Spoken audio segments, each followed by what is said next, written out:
বিসমিল্লাহির রহমানির রহিম। আসসালামু আলাইকুম। Welcome back to our channel.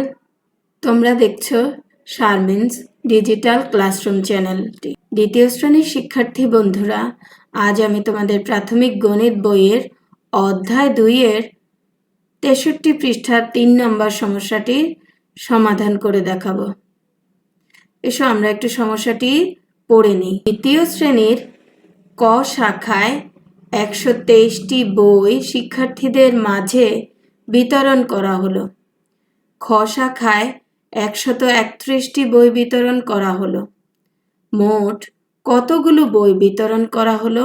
তোমরা স্ক্রিনে সমস্যাটি দেখতে পাচ্ছ, দেয়া রয়েছে। এবার আমরা একটু পড়ে নিই। দ্বিতীয় শ্রেণীর ক শাখায় 123টি বই শিক্ষার্থীদের মাঝে বিতরণ করা হলো। খ শাখায় 131টি বই বিতরণ করা হলো। মোট কতগুলো বই বিতরণ করা হলো? তাহলে শিক্ষার্থী বন্ধুরা দেখো, এখানে মোট লেখা রয়েছে, তার মানে হচ্ছে আমাদেরকে এই দুটি সংখ্যা যোগ করে বের করতে হবে, তাই না?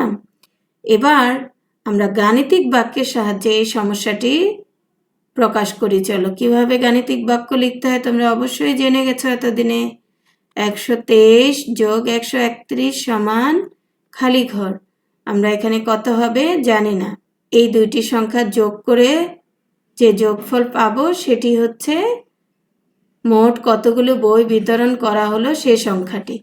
তো তোমরা পাশাপাশি যোগ করে দিতে পারো।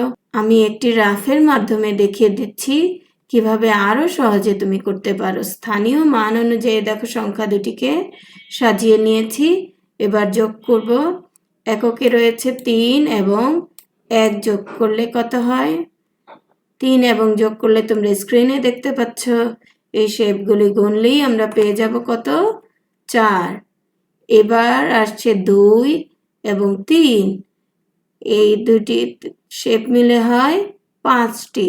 একে আর একে 2 আমরা সবাই জানি। তাহলে আমরা পেয়ে গেলাম 254টি বই। মোট বই বিতরণ করা হলো কতটি? 254টি।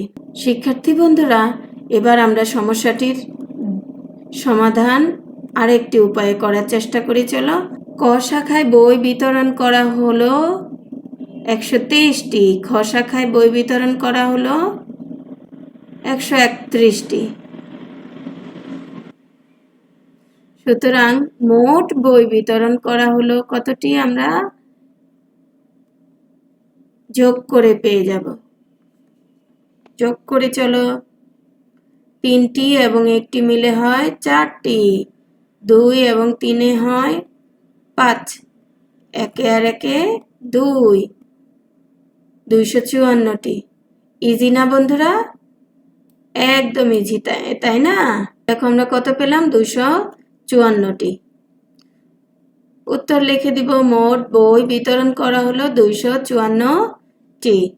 তো আজ এ পর্যন্তই। তোমরা ভালো থেকো, সুস্থ থেকো।